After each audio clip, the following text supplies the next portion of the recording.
Sumayyaa maal akka jette dhageessanii jirtu obboleettii Saayidootinii ani osoon isarraa gargar bahee jiraachuu barbaade yookiin immoo isarraa gargar bahuu barbaade aga ammaa ani dubartiidha nan nyaadha nan dhugaa yoo inni dubartii meeqa akkasitti qaqayyaru kana natti dhaga'amee ani nama biraa jaallachuu wallaaleetii miti yookiin immoo nama na gaafatu dhabeetii miti. Kanan aga kana taa'e garuu kabaja keessaniifanii waan isin na jaallattaniif waan maatiin keessan na jaallatuuf waan isin bakka guddaa qabdaniifanii aga ammaa taa'ee jetteen ammallee isa laffaasuudhaaf isa gidirsuudhaaf malee ammallee Sumayyaan akka jaalala Saayidoo keessa ishee ta'e qabdu ammallee irraa beekamaa jira jechuudha. Ammallee isheen maal jechaatee jirti? Saayidoon nama biraa dhiisee namoota hunda kana jechuudha. Dhageessaniirtu sagaleessii keessatti maal akka isin jettee eegaa namoonni baay'een dhaggeeffattaniitii jirtu. Ani jette gaafa inni ana bira iyyuu qaamanuu yoon isa bira dhaqee qaamanuun isa argee ija isaa keessa gaafa isa laalu Saayidoo durii natti fakkaachaa hin jiru baay'ee jijjiiramee jira.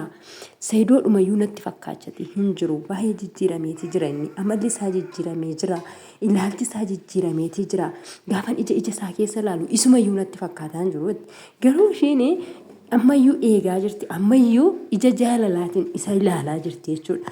Garuu maalidha garuu jaalala isiin kaleessa waliif qabasan jaalala kaleessa isiidhaa qabu san har'a isarraa dhabdeeti jechuudha. Isheen kan aga kana hundumaa ishee laffaasatee jiru kan gatii aga kana hunda ishee kaffalchiisatee jiru jaalalli kaleessa nuti wal jaalannee walitti dhufne sun eessa dhaqee maaliif inni dhabameedha amma kan isheen jechaa jirtu malee akka jaalala isaa qabdu aga ammaatti nima beektisi akka inni ishee jaallatus akka isheen isa jaallattus aga ammaatittuu keessa isheetii hin banne jechuudha. Haa ta'u malee namoonni hundinuu waa warra aga ammaatti dhiyaatan kun haadha manaasaa ta'uufi miti lama baqqalnoo jette nama baqqalnoo hinji kasuugaa lama noora dillan jette jechuudha. So jechi isheen jettu kun maali?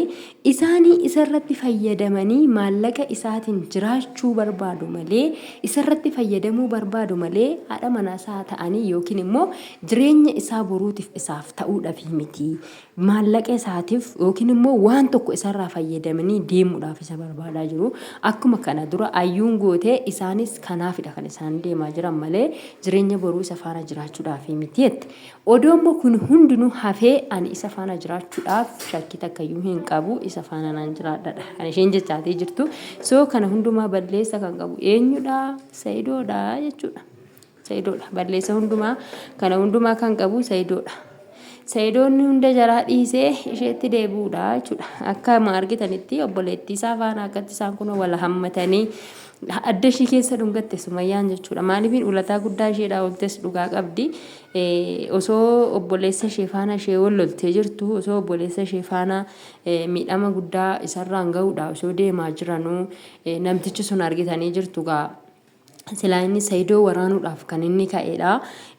Egaa Waaqayyo immoo garagarshee kanuma isaa taasise osoo gaafa sana Saayidoon waraanameetii jira.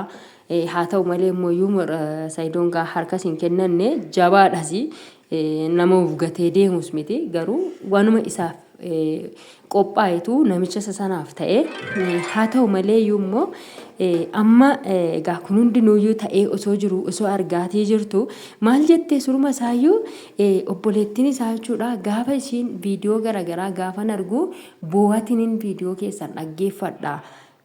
Imimmaan inni dhaggeeffadha viidiyoo keessan naan jettee kan qaaman wal arginurraa akkasuma immoo egaa aga ammaatitti isaan qaama wal arganiitiin jiran akka isheen jettutti egaa kun awwal marraa yookiin immoo jalqaba ammuma wal arguu isaaniiti.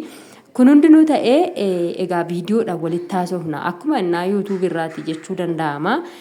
Viidiyoodhaan yeroo hunda viidiyoodhaan walitti haasofna jechaatii turte. Innaa sanarra kan inni akkasitti viidiyoodhaan innaa walitti haasofnu turre gaafan viidiyoo keessan ilaalee jedhu baay'ee tokko boo'atiin viidiyoo keessan ilaalanaan jettee sana dura dubbataatii turte. Dhumarratti immoo dhaggeeffattanii turtu obboleettiin maal akka jetteeni. Odoonni waa'ee keessan kana gara tokkotti hin murteessin lafan biyyan irraa dhufe sanatti deebi'ee hin deemu. jettee raawwattee waadaa galchisiistee jirti jechuudha. Sumayyaadhaan osoo waan tokko isaaniif hin sirreessin yookiin walitti araarsuu yookiin immoo haala kamiiniyyuu daa'ima isaanii walitti fidanii akka isaan daa'ima argan akka innis daa'ima isaa ijaan argu akka isheen illee daa'ima sana hin dhoowwine jechuudha. Haa ta'u malee maal jette waa'ee daa'imaati irratti maal amaneetinii jette maal amaneetinii ani yoomiyyuu yoo ta'e daa'ima kana seeranis ta'u seeraan alas ta'u kara kamiiniyyuu yoo ta'e garuu seerri natti murteessaa.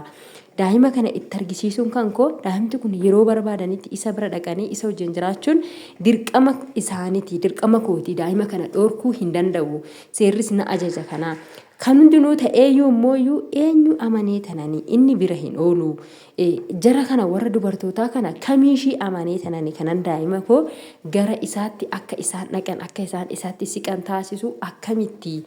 Kana isaan jara isaan kana amantee dhabuurraan kan ka'e jechuudha daa'ima kan ishiin dhoorkatee jirtu.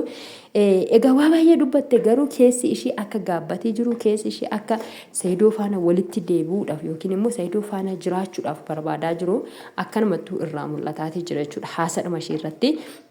Amma bakkoota garaagaraa deemnee wajjin bashannannee Saayidoo faanallee walitti si fidee daa'imallee fiddee raawwatti daa'ima arguun qaba. Namni jettee taasaatii turte ishiin akkuma dhageessanitti. Jennaan ishii jetteen Sumayyaan akkuma argitan tole jette hin dinne jechuudha. Daa'ima sin fidu jettee hin dinne waan ishiin jetteen hundumaa toleette inda'uun bakkee ishiin itti ishii simatte sanarraayyuu kalaas asii deemnee raawwannee iddoo biraatitti inda'uun bakka ofii kootii si gaabbazuun barbaade ofii kootii si bashannansiisuun barbaade akkamitti jette gaafa ishee argitu wayyoo baay'ee bareedaa namni jechaanii turte.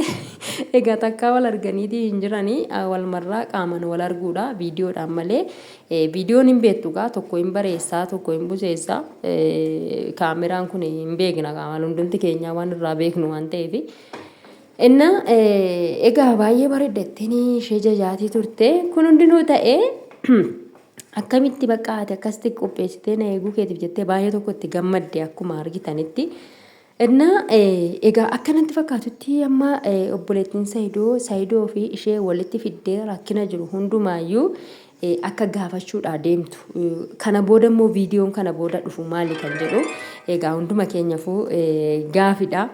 Waaqayyo immoo waan gaarii nu haa dhageessisu. Egaa isaan kan qopheessitaaf isheen qopheessiteef keekii manaamanii muranii qophiin erga xumurameen booddee achumaan dhaabanii yaa bargit nyaanni qopheeffameefii jira. Egaa nyaata sanaan booda maaltu ta'a kan jedhu viidiyoo itti aanu eeggadhaa jedhanii jiru isaaniiyyuu akkuma dhageessanitti. Sanaan booda maaltu ta'a Saayidoo fi Sumayyaan walitti deebi'u moo walitti hin deebi'an immoo wal argu moo waliin arganii egaa viidicha booda dhufu irratti eegna.